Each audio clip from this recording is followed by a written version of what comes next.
Finally आप सभी को जय हिंद। मेरे इस प्यारे यूट्यूब चैनल पे स्वागत है। तो आप लगातार देख रहे हैं कि स्टडी विथ नित्यम से जीके जीएस का सीरीज मिल रहा है जो सभी परीक्षाओं के लिए इंपॉर्टेंट है, खासकर बिहार पुलिस, बिहार दरोगा और बिहार एसएससी एग्जामों के लिए।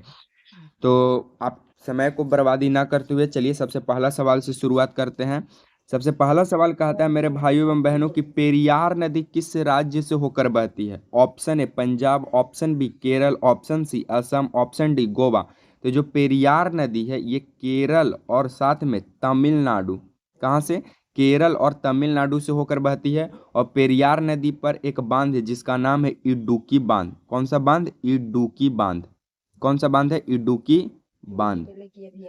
तो पूछेगा कि पेरियार नदी किस राज्य से होकर बहती है? केरल और तमिलनाडु। पेरियार नदी पर कौन सा बांध है? तो इडुक्की बांध। असम में काजीरंगा मानस राष्ट्रीय उद्यान जो है फेमस है। चलिए सेकंड नंबर क्वेश्चन की ओर आगे बढ़ते हैं। सेकंड नंबर क्वेश्चन का आता है, मेरे भाइयों एवं बहनों की भारत में पंचायती राज सबसे पहले किस राज्य से शुरुआत हुआ था? Option A Punjab, option B Arunachal Pradesh, option C Uttar Pradesh, option D Rajasthan. तो देखिए भारत में जो पंचायती राज व्यवस्था जो लागू किए थे वो किए थे तत्कालीन प्रधानमंत्री श्री माननीय उस समय के जो मिनिस्टर थे वो थे, कौन प्राइम मिनिस्टर थे? जवाहरलाल नेहरू, यानी पंडित जवाहरलाल नेहरू। इनका जन्म 14 नवंबर को हुआ था और ये बच्चों से बहुत ज़्यादा प्यार करते थे, इसीलिए 14 नवंबर को चिल्ड्रन डे भी हम लोग सेलिब्रेट करते हैं।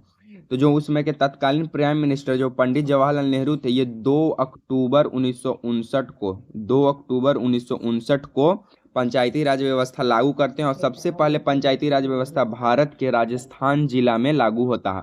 राजस्थान के नागौर जिला, राजस्थान का नागौर जिला में। गांव का नाम था बगधरी गांव, बगधरी गांव का नाम था, यहीं पे जारी होता है। और सेकंड होता है आंध्र प्रदेश में।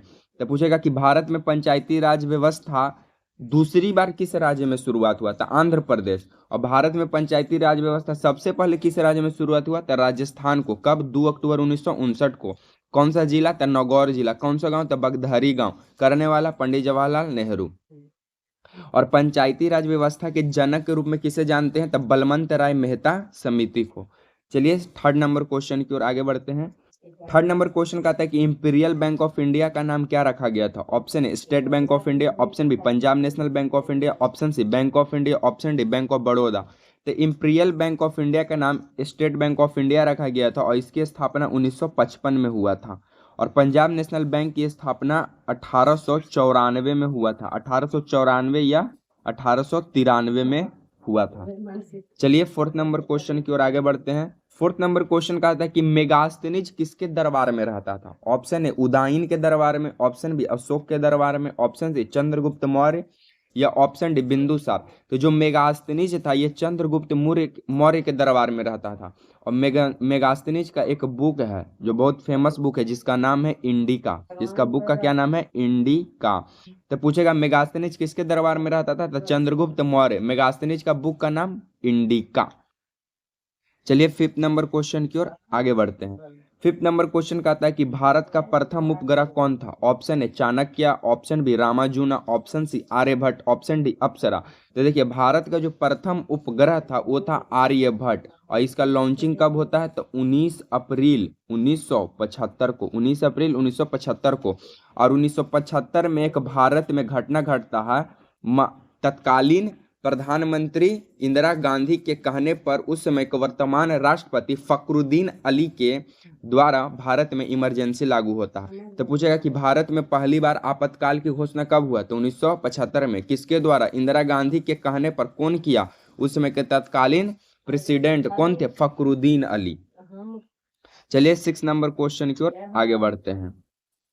6 नंबर क्वेश्चन का आता है क्या? तो उससे पहले मोटिवेशनल कोट क्या है कि रख हौसला वो मंजर भी आएगा, प्यासे के पास चलकर समंदर भी आएगा, थक के ना बैठे मंजिल के मुसाफिर, मंजिल भी मिलेगी और मंजिल मिलने का मजा भी आएगा। तो चलिए 6 नंबर क्वेश्चन क्या कहता है?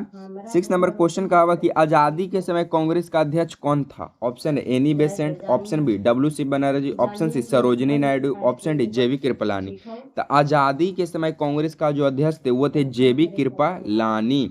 सबसे कम आयु यानी युवा अध्यक्ष कौन बने थे कांग्रेस के? तो सबसे युवा अध्यक्ष कांग्रेस के बने थे भारत के प्रथम शिक्षा मंत्री अबुल कलाम आजाद। अबुल कलाम आजाद, यह उनका और ये अच्छी नाम था, जो भारत के पहले शिक्षा मंत्री हुए। उसके बाद आजादी, ये कांग्रेस का प्रथम महिला अध्यक्ष कौन बनी थी? Annie Besant. कांग्रेस का प्रथम महिला अध्यक्ष, महिला में पूछेगा तो एनी बेसेंट, लेकिन भारतीय महिला पूछेगा, भारतीय भी और महिला भी प्रथम, तो सरोजिनी नायडू। तो क्वेश्चन कैसे पूछेगा कि कांग्रेस के पहली महिला अध्यक्ष तो एनी बेसेंट, कब? 1916 में, नहीं सॉरी 1916 में तो लखनऊ समझौता हुआ था, अंबिका चरण मजमूदार वाला। एनी बेसेंट कब बनती है आप लोग कमेंट कीजिएगा। और सरोजिनी नायडू 1925 का कानपुर अधिवेशन की थी। 1916 में Annie Besant home rule league शुरू करती है। और एनी बेसेंट जो कांग्रेस का जो अध्यक्ष पूछेगा महिला में तो एनी बेसेंट, लेकिन भारतीय महिला प्रथम पूछेगा था सरोजिनी नायडू 1925 का कानपुर अधिवेशन। चलिए 7 नंबर क्वेश्चन की ओर आगे बढ़ते हैं। 7 नंबर क्वेश्चन कहता है कि बाबर का प्रसिद्ध तोपची कौन था? Option A Bairam Khan, option B Ustad Bismillah Khan, option C कानून, ऑप्शन डी मुस्तफा। तो जो बाबर का प्रसिद्ध तोपची था वो था मुस्तफा, और एक और था उस्ताद खान। उस्ताद खान यहाँ लेकिन बिस्मिल्लाह खान है तो ये होगा नहीं। ऐसे बाबर का जो तोपची था मुस्तफा और उस्ताद खान था।